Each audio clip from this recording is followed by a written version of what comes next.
오늘 이 시간은 본문 말씀 통해서 예수님 안에서 은혜라는 제목으로 말씀을 생각해 보기로 하겠습니다.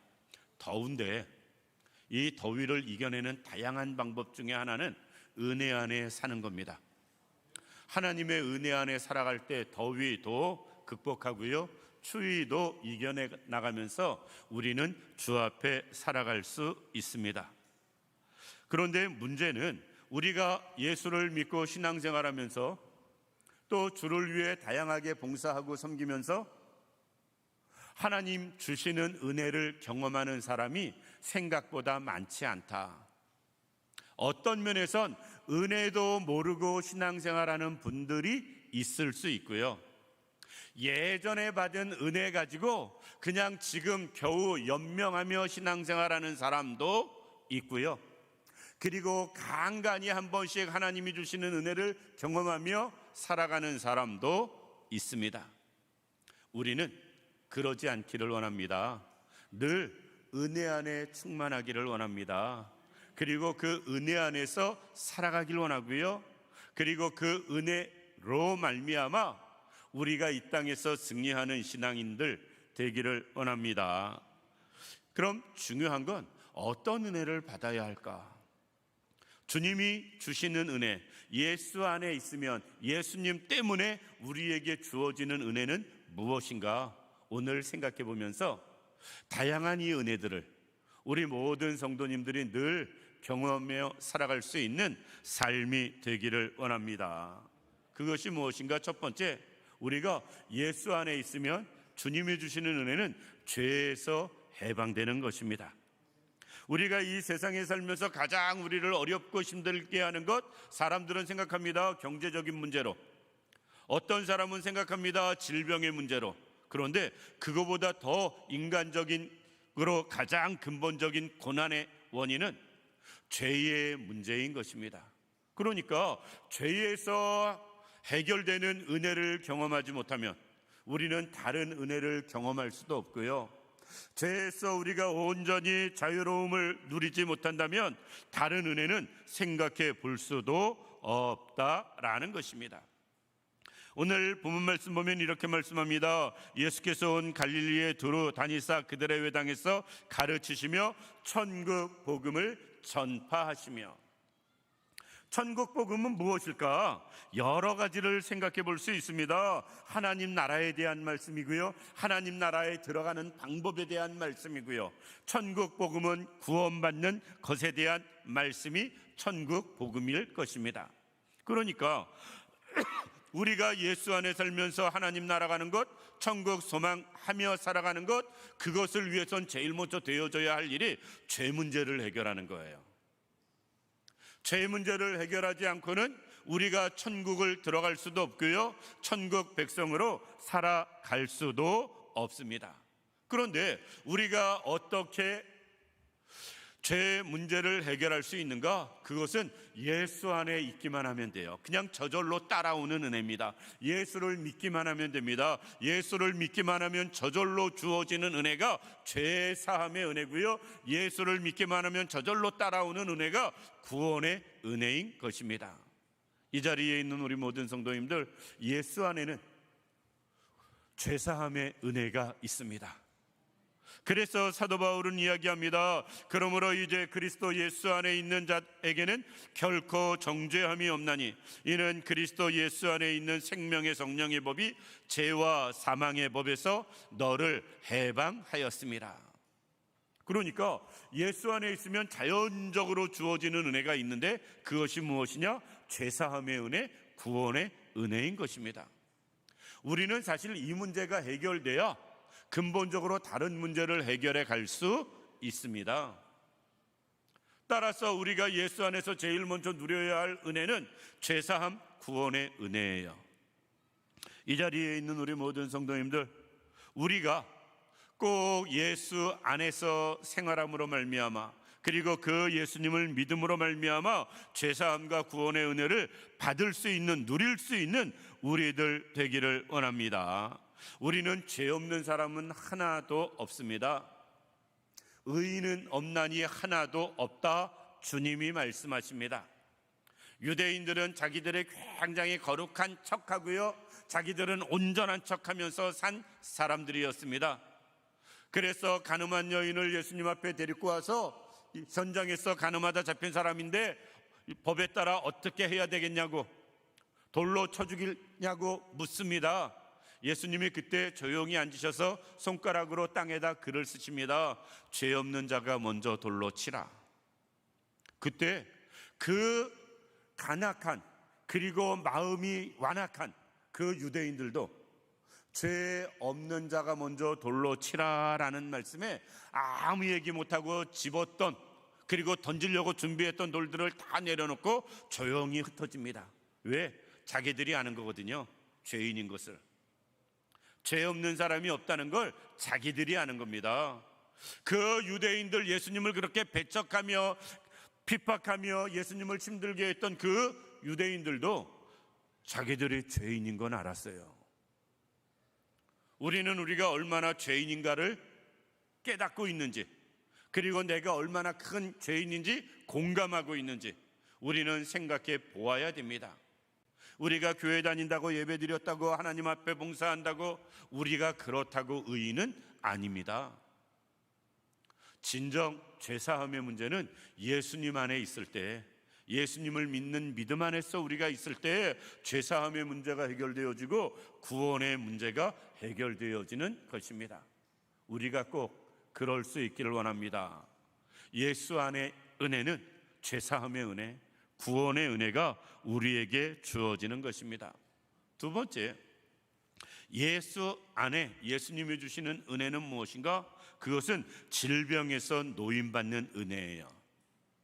오늘 본문 말씀 보면 이렇게 말씀하십니다. 23절 뒷부분에 보면 백성 중에 모든 병과 모든 약한 것을 고치시니, 도대체 이 모든 병은 무엇이고 모든 약한 것은 무엇일까?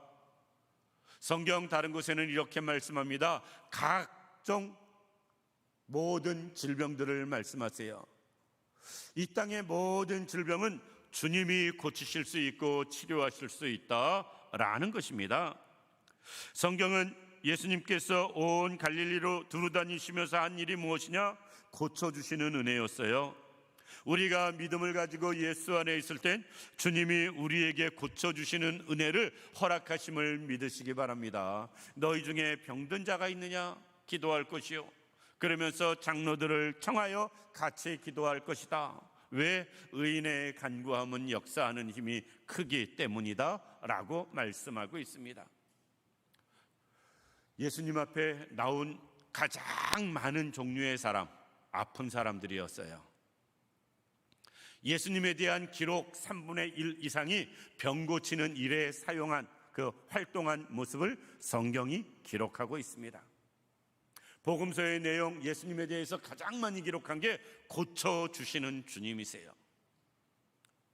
어느 한 곳도 예수님 앞에 질병을 가지고 나왔는데 질병을 치료받지 못하고 돌아간 사람은 없습니다. 성경 어디에도. 구원을 사모하고 나왔는데 구원을 못 받고 돌아간 사람들은 있어요. 부자 청년, 영생을 위해서 왔지만 물질 때문에 구원 못 받고 돌아가잖아요. 가룟 유다, 결국 예수님 팔아먹고 자결하잖아요. 구원 못 받았다라는 거지요. 다른 모습, 쉽게 이야기해서 구원은 믿음으로 되기 때문에 믿음이 없으면 구원이 없지만, 혹 믿음이 없는 가운데서라도 주 앞에 나온 사람이 있다면, 그리고 그 질병을 주 앞에 믿고 맡긴다면 그 사람의 모든 질병은 주님이 치료하시는 모습을 볼 수가 있습니다. 눈먼 자, 귀 막힌 자, 38년 된 환자, 12해 동안 혈류증으로 고통받는 사람, 귀신 들린 사람, 나병 환자, 안진병 환자, 각색 모든 중풍병자, 그 모든 사람을 주님은 치료하시는 모습을 볼 수가 있습니다. 이 자리에 있는 우리 모든 성도님들, 예수 안에서 우리가 누릴 수 있는 은혜는 질병에서 고침받는 은혜예요. 단순히 육신의 질병뿐 아닙니다. 육신적인 질병보다 마음의 상함은 더 우리를 힘들게 하고 어렵게 할 수도 있습니다. 그런데 잠언 18장 14절 말씀 보면 그 모든 질병 가운데서도 육신의 질병보다 마음의 질병이 훨씬 더 큰데 시편 62편 8절 보면 이런 아픔까지도 그 상한 마음을 주 앞에 내어놓을 때 주님이 고치시고 치료하시는 모습 볼 수가 있습니다. 그래서 마태복음 5장 4절에 이렇게 말씀합니다. 상한 갈대를 꺾지 아니하시고 꺼져가는 심지도 끄지 아니하시는 그 주님을 말씀하고 있어요. 약하고 약한 우리, 정말 버티고 견딜 힘이 없는 우리, 그럼에도 불구하고 우리가 예수 안에 있고 주님이 주시는 은혜를 경험한다면 어떤 질병에서도 노임을 받고 치료됨을 믿으시기 바랍니다. 그리고 그 은혜를 경험할 수 있기를 원합니다. 우리가 이런 특별한 은혜를 경험할 때 주 앞에 더 강하게 살아갈 수 있기 때문에 그렇습니다. 세 번째, 예수님 안에서 누릴 수 있는 은혜가 무엇이냐라고 묻는다면 우리가 세상의 가난에서도 노임받을 수 있는 은혜를 입습니다. 예수 믿고 부자 된다라고 말씀드리기는 표현이 적절치 않습니다. 그럼에도 불구하고 우리가 주님이 축복하시면 경제적인 문제도 해결됨을 우리는 알아야 됩니다. 아주 쉽게 설명할 수 있는 말입니다. 그게 무엇이냐면 복음이 들어간 나라와 복음이 들어가지 않고 배척된 나라의 차이, 남과 북을 놓고 보아도 쉽게 비교가 됩니다. 70년대 초반까지 북한이 우리보다 잘 살았대요. 세상에 이런 일이 듣고도 이건 통계적으로 나오는 거니까요. 그런데 사실 우리가 그거 믿어지지 않아요. 왜? 북한이 지금 지질이 너무도 못 사니까. 우리는 언제 가난했냐, 보릿고개가 언제 있었냐 싶을 만큼 잘 사니까. 그런데 도대체 북한은 왜 우리보다 나은 나라가 그 모양 되고 북한보다도 못 살던 우리나라는 왜 이렇게 좋아졌을까? 말씀드린 대로 70년대 80년대 한국교회가 얼마나 부흥했어요. 그때 한국교회 복음의 역사가 일어남과 동시에 경제적인 부흥이 일어난 모습을 볼 수가 있습니다. 그거 어쩌다가 시기가 맞았겠지요. 아주 끝까지 꼬투리 잡는 분들이 있거든요. 유대인들처럼. 그러면 또 생각해 보시면 됩니다. 세계 다른 나라들, 기독교 국가들과 불교 국가들 한번 차이를 생각해 보면 됩니다. 기독교 국가에서 우리나라 외국인 근로자로 오시는 분들 거의 없어요. 외국인 근로자들 우리나라 와서 돈 벌려고 오는 나라들 생각해 보면 죄송하지만 대부분 다 불교 국가예요. 그리고 이슬람 국가입니다. 무엇을 이야기하느냐? 복음이 들어가고 예수 그리스도의 말씀이 들어간 곳은 경제적인 문제가 나라들도 해결되었음을 볼 수가 있다라는 것입니다. 우리나라도 예전에 이슬람 국가로 돈 벌러 갔었어요. 그렇죠? 사실 돈 벌러 갔었잖아요. 베트남에 군인 파병된 것도 죄송하지만 돈 벌러 간 거잖아요. 정의건 민주주의건 다 두 번째 문제고요. 나라적으로 달러 벌러 간 거거든요. 우리가 그렇게 어렵고 힘들었는데 그럼에도 불구하고 죄송하지만 자원이 있습니까? 뭐가 있습니까? 그때 당시에 우리나라가 경제적으로 일어날 수 있을 기반이 전혀 없었는데도 이렇게 경제적으로 세계의 어깨를 가까이 할 만큼 성장할 수 있었던 것은 하나님의 은혜 이외에는 해석할 길이 없어요. 그러면 왜 하나님이 우리나라에 은혜를 주셨는가? 한 가지입니다.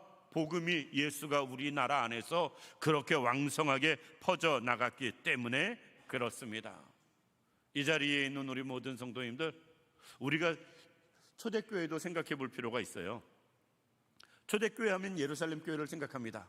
예루살렘에 핍박이 확 오니까 예루살렘의 복음의 역사가 다 퍼져나가고 정작 예루살렘은 빈 깡통 교회가 되어졌습니다. 예루살렘 교회가 빈 깡통 교회가 되어졌을 땐 예루살렘 교회가 너무너무 어렵고 힘들었어요. 그래서 다른 이방 교회가 예루살렘 교회에 구제 헌금을 보냅니다. 무엇을 이야기하느냐? 예수가 있는 곳에, 복음이 있는 곳에. 왜? 예루살렘 교회가 예수 복음이 있을 때는 왕성했는데 예수 복음이 빠져나가고 유대인들만 있다 보니까 문제가 되어진 거거든요. 세계 어느 나라도 다 동일합니다. 따라서 복음이 들어가고 예수님의 은혜가 임하는 곳에는 거기는 경제적인 문제도 해결되어진다라는 것입니다. 우리나라가 IMF를 겪었습니다. 2000년대 지나서 2010년 못 돼서는 미국발 금융위기로 나라가 또 한 번 휘청이었습니다. 코로나 문제로 또 세계 경제가 마비됐습니다. 요새는 또 무역 때문에, 관세 문제 때문에 아주 또 머리가 아픕니다. 늘 나라의 고비가 있었어요. 늘 죽겠다, 못 살겠다, 어렵다, 망했다 소리가 우리나라는 그친 적이 없습니다. 그럼에도 불구하고 우리나라가 이렇게 존속되며 계속해서 발전해 갈 수 있었던 이유는 예수 복음이 우리나라에 있고 그 예수님을 증거하는 사람들이 많이 있고 교회가 계속 되어진다면 하나님의 은혜도 계속 되어질 것입니다. 개인도 그럼을 꼭 믿으시기 바랍니다. 개인도, 가정도, 교회도, 나라도 예수님의 은혜가 임하면 경제적인 문제도 해결되어진다라는 것이에요. 마지막으로 예수 안에서 우리에게 주어지는 은혜는 무엇이냐? 죽음에서 해방되는 것입니다. 죽음의 문제가 해결되어지는 거예요. 사람의 가장 큰 문제는 누가 뭐라고 해도 죽는 것이 가장 큰 문제입니다. 우리는 내가 살기 위해서라면 모든 재산을 다 써서라도 살려고 합니다. 우리는 내가 살 수만 있다면 수단과 방법을 안 가리고 못된 짓이라도 해가지고 우리는 살려고 하는 게 사람이에요. 중국의 진시 황제는 불로초를 구하려고 그렇게 발버둥 쳤는데 해결하지 못하고 그가 50도 채 안 돼서 죽는 모습을 보게 됩니다. 그가 죽는 것이 49살이라는 기록, 50살이라는 기록이 있거든요. 사람은 죽음의 문제가 가장 커요. 만리장성을 그렇게 싸면 뭐해요? 50도 못 넘기고 죽었는데. 이집트의 피라미드 한번 생각해 보시기 바랍니다. 왕이 즉위식을 딱 하면 제일 먼저 하는 것이 무엇이냐? 피라미드 만드는 거예요. 자기 살아생전에. 왜? 들어갈 때 만들어 놓는 겁니다. 우리가 투탕카멘이라고 하나요? 황금, 이집트 그 고대 유물 중에 가장 유명한 거? 다 도굴됐는데 그것은 도굴되지 않고 그대로 보존이 됐어요. 그 이유가 뭐냐면 어린아이가 왕이 됐습니다. 왕이 돼서 쉽게 이야기해서 짓기 시작했습니다. 피라미드를. 그런데 어린아이가 정치하다 보니까 이런저런 정세에 휘말려서 몇 년 못하고 죽어요. 몇 년 못하고 죽었지만 자기가 쌓던 피라미드는 이제 기초 쌓고 조금 올라가다 만 거예요. 그래요. 또 어떻게 해요? 거기에 장사를 치는 거죠. 쉽게 이야기해서 파라오니까 성대하게 장례를 치렀습니다. 그 다음에 왕이 즉위한 다음에 별로 안 높고 그냥 평지랑 별 차이가 없으니까 자기 피라미드를 그 위에다 진 거예요. 그 위에다 투탕카멘 그 피라미드 무덤 위에다 자기 무덤을 새로 조성한 겁니다. 그러니까 그 위에 조성한 자기 무덤은 도굴이 됐는데 무덤 밑에 있던 무덤은 생각하지 못하고 투탕카멘 그 유물은 그대로 보존이 될 수 있었다라고 합니다. 좌우지간, 아니 왕 되자마자 죽을 준비부터 하려면 뭐하러 왕 되나, 그런 생각해 봅니다. 제일 중요한 건 사람이 죽음의 문제를 해결하는 거예요. 그런데 죽음의 문제는 누구도 해결할 수 없습니다. 오직 예수를 믿고 하나님의 자녀가 되어서 천국 백성 되어지는 길 밖에는 없습니다. 왜? 예수님이 사망 권세 이기시고 부활의 첫 열매가 되셨기 때문에 그렇고요. 그로 인해서 죄와 사망에서 우리가 해방되었기 때문에 그렇습니다. 지금도 부활을 나와 상관없는 문제로 생각하는 분들이 있어요. 예수 믿고 교회 다니는 사람들 중에서도 설마 하는 분들이 있습니다. 그렇다면 신앙생활의 의미가 없습니다. 신앙생활의 가장 중요한 문제는 죄의 문제를 해결하고 구원받는 것이기 때문에 그렇습니다. 이 자리에 있는 우리 모든 성도님들, 우리는 사망 권세 이기고 예수님처럼 영원한 생명 얻어서 천국에 가는 우리들 될 수 있기를 원합니다. 그것도 예수님 안에서만 되어지는 은혜인 것입니다. 예수 밖에서는 죽음을 이길 길도 부활할 길도 천국의 길도 없습니다. 오직 예수님 안에서만 누릴 수 있는 것입니다. 그래서 고린도 전서 15장 58절에 이렇게 말씀합니다. 그러므로 내 사랑하는 형제들아, 견고하며 흔들리지 말고 항상 주의 일에 더욱 힘쓰는 자들이 되라. 이는 너희 수고가 주 안에서 헛되지 않은 줄 알미라. 예수님이 이런 은혜, 즉 죄의 문제를 해결하시고 질병의 문제를 해결해 주시고 가난의 문제를 해결해 주시고 죽음의 문제를 해결해 주셨기 때문에 우리는 낙심하지 말고 주의 일에 힘쓰는 사람 되어져야 되고요, 예수 안에서 주시는 은혜를 누리며 살아갈 수 있도록 그 안에 거하는 사람들 되어져야 됩니다. 꼭 한 번도 예외 없이 예수님 안에서 이 은혜를, 이 축복을 꼭 경험하며 살아가는 우리 모두가 되기를 주님의 이름으로 축원합니다. 기도드리겠습니다. 살아서 역사하시는 참 좋으신 아버지 하나님, 은혜와 사랑을 진심으로 감사드립니다.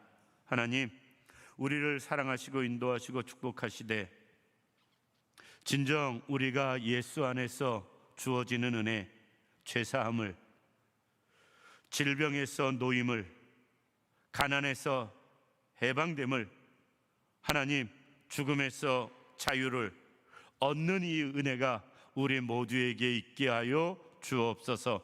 예수 안에서 꼭 이 은혜 누리며 살아가는 우리 모두가 되도록 주님이 도우시길 원하옵고 원하오며 예수님 이름으로 기도드립니다. 아멘.